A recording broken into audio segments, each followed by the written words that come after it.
a confident badass who sees nothing but success in her future. I'm someone who lives her life unapologetically and doesn't let the naysayers dim her light. But I wasn't always like this. My road to finding my confidence was a lengthy one, full of ups and downs. For an extremely long time, I struggled with low self-esteem and hated the reflection I saw in the mirror. I was bullied in school and internalized a lot of that in my teenage years. I couldn't really find many reasons to genuinely love myself. Sure, I had my good days when I felt sexy, but I always saw those days as miraculous one-time miracles sent to me from God. Hello, darkness, Yeah. my old friend. I was a mess back then. It wasn't until I lived in South Korea that I experienced true bliss and confidence. I was 100% unapologetically myself over there. Every single day I felt genuine happiness. Even if it was a day I just stayed in bed. Just being in South Korea brought me joy. I found it easier to talk to people, make friends, despite the language barrier. I really felt like I was in a whole new world. I felt motivated to actually put effort into my clothing pieces. I had makeup on every day because I felt like it. Everything was just better, easier even. The city was cleaner, the people were more cordial, and the food was amazing. I felt like I was in heaven. Add on to that, the club life. Oh my God, y'all, you guys, I distinctly remember walking into NB Tool in Seoul, expecting to be invisible, as I always was in the States. But that was not the case. No, here I was, moving my hips and dancing, having the time of my life when 4 random hot guys crowd around me. It was like they were all battling for a chance to dance with me and grab my behind. This was something else, man. I felt like I was Beyonce or something. Everybody wanted to dance with me. And let me tell you, I loved every bit of the attention. I thought to myself, if everybody's trying to cup a feel, must mean I'm pretty freaking sexy. Y'all, I was living my life to the fullest. Every day I felt like a queen, and people were quickly taking notice. I legitimately had never felt confidence like this. It was insane. And then the most amazing thing happened. I'll never forget it. I went to take a dance class at 1 Million Dance Studio. I was finally taking class from my idol, Hyojin Choi. I couldn't breathe. Like, I couldn't believe I was learning from the goddess herself. I was living. I gave that class my all. And you know what? She noticed. She had me dance in a group in the front of the class. Of course, my nervousness messed me all the way up, but I was still living. Naturally, after the class, I wanted to run to her and say thank you and express my love, but she beat me to it. She came up to me and told me how impressed she was. My idol. Impressed. I couldn't believe it. So I was like, oh my God, what? No, I'm so sorry. I'm not good at following steps.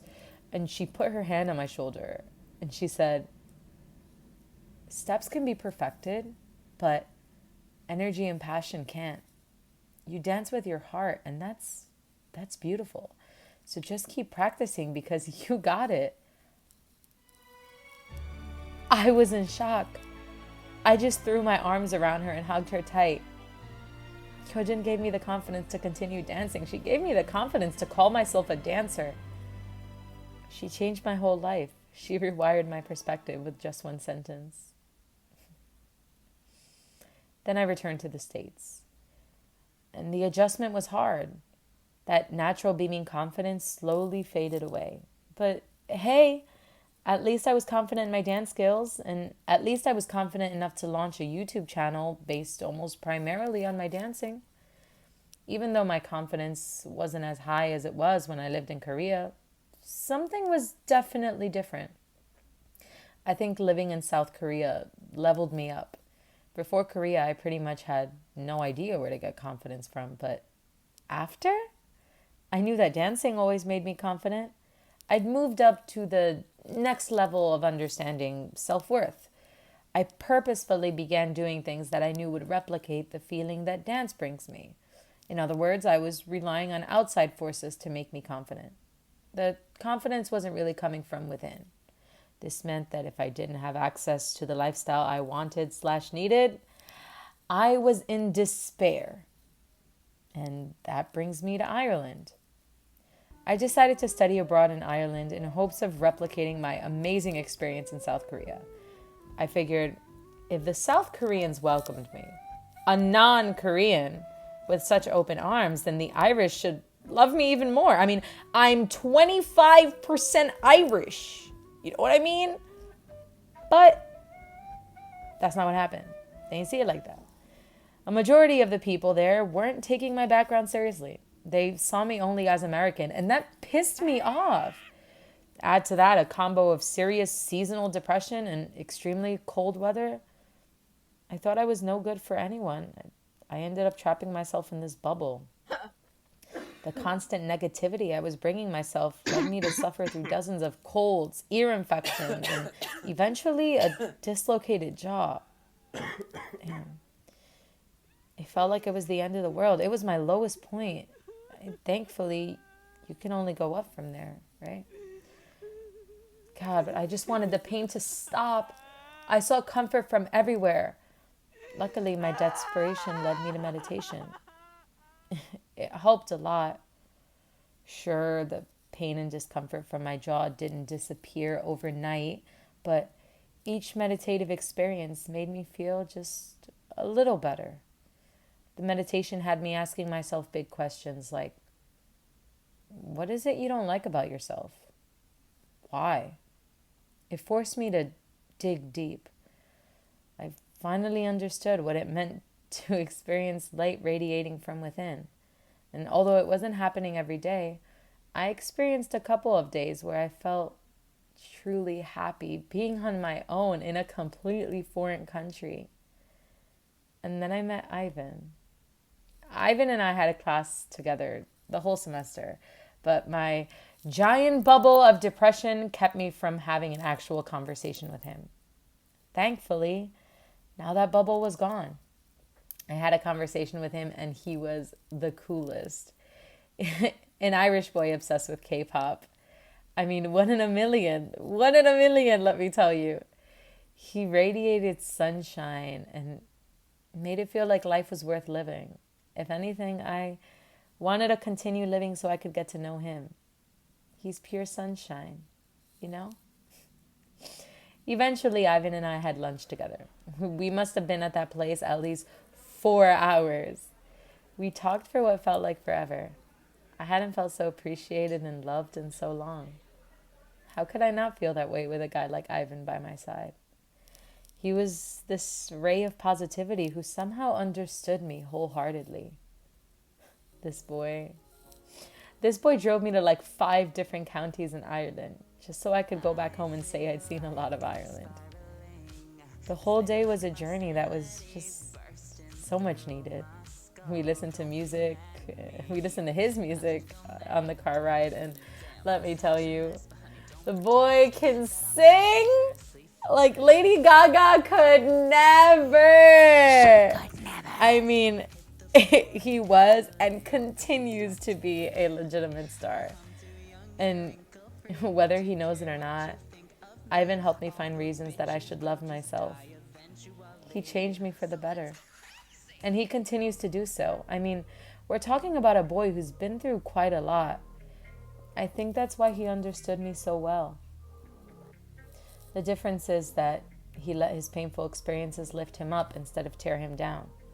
All his heartbreak became his art. Man, the realness in his music, I can't even find the words to express it. It just grabs your soul. And it's inspiring. It inspired me to be a better me. And it inspired me to turn all my painful experiences into my artwork. I too began letting the pain propel me further instead of holding me back. And that's because of Ivan. So thank you. I love you. You're in my heart forever. When I got back to the States, I got back into writing. That was the best decision I ever made. I took a creative writing class, and it was the perfect way to just let all my emotions out, the good and the bad. I remember my first big project was to write a 10-minute play. For a hot second, I didn't know where to start. How do you write a whole play that makes sense in only 10 minutes? Huh? Man, I must have sat staring at my computer for hours. I tried to watch dance videos for inspiration, read older works of mine, and Google photos of hot men I could possibly insert in my literature. 'Twas a challenge. I think it was around 3 a.m. when all the emotions start to run wild that I came up with something. I was thinking about my first kiss and how wonderfully magical it was for those couple seconds. Then I thought about how much it sucked to hear from the guy I had the biggest crush the following words. I'm going to need you to keep quiet about the kiss. I'm trying to get with someone else. So, please. That sucks, man. Like that experience went from rainbows and daisies to dirt and darkness really quick. 100 to 0 really quick. So I essentially rewrote my experience in a nicer way. I created this man a lot like my first kiss. The difference being he actually wants to date the female lead. And regardless of if things work out between the two characters, at least they gave it a shot. It was a piece I really ended up loving. A romantic comedy that I connected with. It wasn't exactly mirroring my experience, but there was a piece of my pain, my heartbreak there. I used the pain to propel me further in my career. A technique I learned from Ivan. And it gets better. I graduated college with my BFA, excited for what was to come. My short 10-minute play, the play I used my pain to develop, it got picked for a play festival. Yep, my little play was going to be produced off Broadway. This was big news. It was heavy. I was going to be wearing a producer's hat, and I had no idea what I was doing. I'm not gonna lie. I was very scared and incredibly stressed. But I was also really thrilled. And hey, despite a couple speed bumps here and there on the journey to opening night, my short play, Perfection Equals Overrated, was an immense success. I got to be on stage in my own play. I got to see my vision come to life. And you know what I realized throughout the rehearsal process of my play? The main character in my play was going through a lot of the same struggles I was. She struggled with perfection, and it damaged her potential to be the artistic, sexual queen that she was meant to be. She'd put herself in a box and lived her life thinking she needed to stay in that box. If there was anything messy or societally abnormal arising within her, she'd feel horrible. She strived for perfection when it doesn't even exist. And luckily, in my play, she liberates herself a little. She almost loses her virginity in a public bathroom. Now, I'm not saying I'm going to do the same thing, but I think I've come to realize it's okay to be messy and it's okay to have messy thoughts. That's just who I am. I'm not going to apologize for it anymore. I'm going to own it. That's just me. Now, I don't think I would have come to these realizations if I hadn't taken that creative writing class. That class resulted in my play. That play was produced and performed. And that play brought me recognition and confidence. I became ultra confident in my writing abilities and in so many other areas. Bro, I was even pondering the possibility of producing another work. The future seemed like it was going to be this crazy, amazing thing. And in a way, it was. After my play closed, a lot happened. I started losing weight and I went on my first date. A lot of new things were happening and I was really happy about it. I could feel myself growing and evolving. Then COVID-19 happened. I was out exploring life, exploring love, and exploring the world, and the doors were slammed in my face. I felt like I'd just fallen down a rabbit hole and ended up back in a giant bubble of depression, just as big as the one I'd created in Ireland. I felt hopeless. Again. I hated every minute of it, and I hated every minute that this pandemic was thriving and taking innocent lives. I was angry. I gained weight. I was stressed. I took a deep breath. I played music and I danced my emotions out. I cried as I leapt across my living room. I banged on the floor to the beat of my music. I let it all out. I collapsed to the floor and started sobbing. My mom held me in her arms. I finally meditated again. I got off my ass and cleaned my room, did my makeup. I decluttered.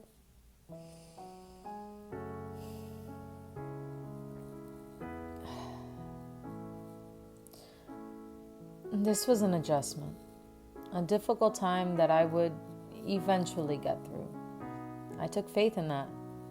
I started working out.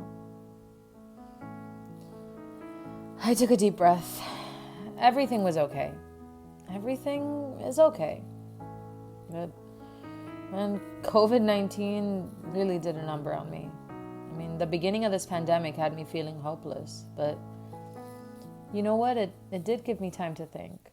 Those big, deep questions I asked myself in Ireland, I finally had answers for them.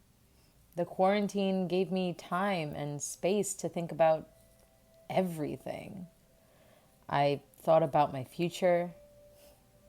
I really sat down and thought about what it is I wanted.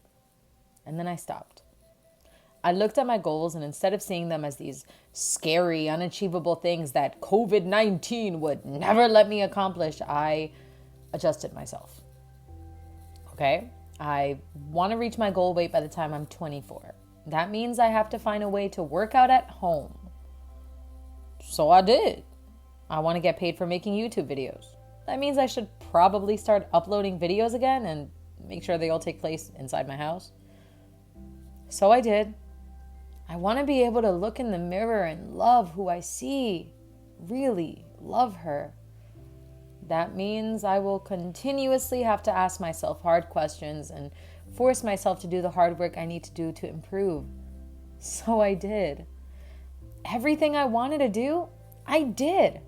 I stopped letting circumstances and society run my life. I started doing what felt right, regardless of what people will say. I started being me, unapologetically. I guess at the end of the day, that's all we really need to do. We need to be who we truly are. We have to stop letting society define us, and we have to define ourselves. I mean, you're the only person who knows you best, right? And it's crazy to think that I had to go to South Korea, Ireland, and Ecuador, and so many other countries just to discover that I carry all the answers to my own questions. Me. That's who it's always been about.